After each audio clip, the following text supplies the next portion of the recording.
दर्शकों, हमारे बीच यहाँ पर जीवन का क्या उद्देश्य है कार्यक्रम में श्री प्रकाश जी जैन मौजूद हैं।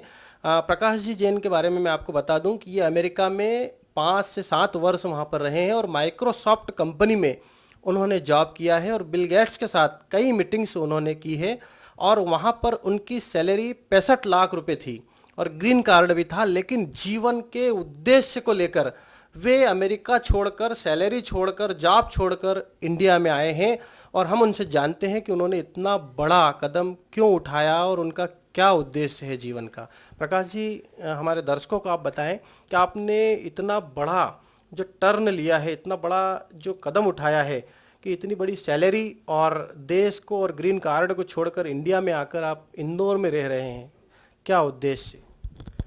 मेरा सबसे पहला उद्देश्य है सुख शांति से जीवन जीना, आनंदपूर्वक जीवन जीना। ये जीवन का प्राथमिक उद्देश्य है। और मैंने सबसे पहले ये अनुभव किया कि पराधीनता इस जीवन में किसी भी रूप से सुख नहीं दे सकती।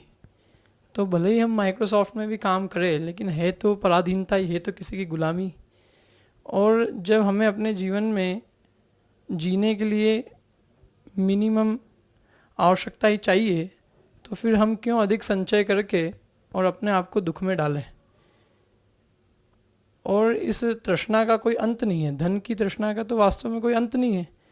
यदि बिल गेट्स को यदि हम देखें तो उसके पास भी इतना धन हुआ, लेकिन फिर भी वो जीवन पर्यंत इतने अब तक काम करता रहा। तो मैं उनको देखकर मुझे यही ख्याल आता था कि क्या हमारी भी स्थिति यही रहेगी। जो हमारे जीवन का वास्तव में कमाने का उद्देश्य होता है, तो केवल अपनी अपनी आजीवन की अपने जीवन की जो आवश्यकताएं होती है, उन आवश्यकताओं को पूरी करने का उद्देश्य है। अब मेरी यदि आवश्यकताएं पूरी हो जाती है और मेरा यदि पेट ही कम है, मेरी तृष्णाएं, मेरी इच्छाएं कम है, तो अब अधिक संचय करने से क्या मतलब। और वो अधिक संचय करके और फिर मैं उसकी चिंता पालूं। और दूसरी बात ये कि अधिक संचय करके कब तक संचय करूं, मतलब उसकी कोई एक लिमिट तो होगी ना, रेंज तो होगी ना। और सबसे बड़ा जो उद्देश्य मेरे जीवन का हमेशा रहा वो ये रहा कि ये जो मनुष्य पर्याय अपने को मिली, ये मनुष्य जन्म जो अपने को मिला है, इस मनुष्य जन्म का सबसे बढ़िया सदुपयोग किया जाए। और वो सबसे बढ़िया उसका सदुपयोग ये है कि हमारे यहाँ पर जो हमें मंदिर का, शास्त्र का और विद्वानों का, गुरुओं का जो समागम मिलता है, उस समागम का हम भरपूर लाभ उठाकर अपने जीवन को अध्यात्म में बनाएं कि हमें किसी पर चीज़ की आवश्यकता ही महसूस नहीं रहे। हमारी जीवन इतना सीधा, सरल, सादा हो कि हमें कम आवश्यकताओं में, कम चीज़ों में हमारा जीवन बहुत सहजता से और सरलता से चल जाए।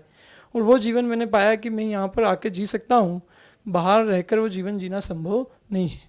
इन कारणों से, और सबसे अधिक जो मतलब महत्वपूर्ण कारण है वो यह भी है कि हमारे जीवन का अंतिम उद्देश्य क्या है। वास्तव में जीवन का उद्देश्य पुनः जन्म लेना नहीं है, अपितु जीवन का उद्देश्य इस जन्म मरण के चक्र को समाप्त करना है। और जन्म मरण के चक्र को समाप्त करना वो देवशास्त्र गुरु के सानिध्य में और निरंतर स्वाध्याय और विचार, तत्व विचार, चिंतन पूर्वक हो सकता है। जॉब की परेशानियों में या जॉब के बारे में निरंतर जॉब के संबंधी कार्यों का विचार करते समय वो कार्य संभव नहीं है। इन सब बातों का विचार करके मैं वहाँ से रिटायरमेंट लेकर, मतलब पूरी तरह से जॉब वहाँ से रिज़ाइन किया और यहाँ भी आकर मैं अब कुछ नहीं करता, क्योंकि मुझे अपने जीवन में इतना सरल जीवन जीने की आदत है कि मुझे अधिक की आवश्यकता ही नहीं है। इसलिए अधिक की आवश्यकता नहीं होने से मैं अपना पूरा समय अपने स्वाध्याय में, तत्व विचार में, मनन में, पूजा में, इनमें देता हूँ और आनंदपूर्वक जीवन व्यतीत करता हूँ। अभी आपकी दिनचर्या क्या होती है यहाँ पर?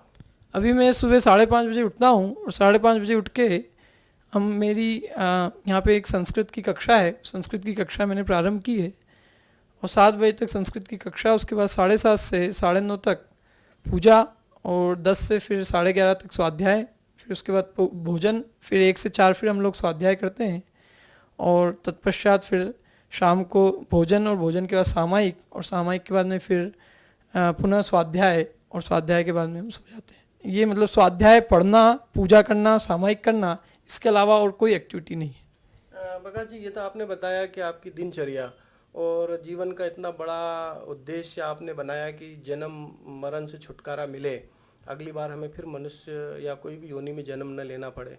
तो इसके लिए सबसे बड़ी बात होती है कि आपकी शादी हो गई होगी, तो इसमें सबसे ज़्यादा जरूरी है कि पत्नी का भी सहयोग मिलना चाहिए, तो वो आपको मिल रहा है क्या? हाँ, पत्नी का बिना सहयोग मिला तो ये कार्य संभव ही नहीं था। मेरा ये सौभाग्य रहा कि हमारी जब से शादी हुई, तो शादी होने के पहले ही उन लोगों, मतलब जो लड़की वाले थे, वो लोग ऐसे ही लोगों को चाहते थे जो कोई लड़का धार्मिक हो। और मैं तो शादी तभी करना चाहता था यदि कोई लड़की धार्मिक होगी तो शादी करेंगे, नहीं तो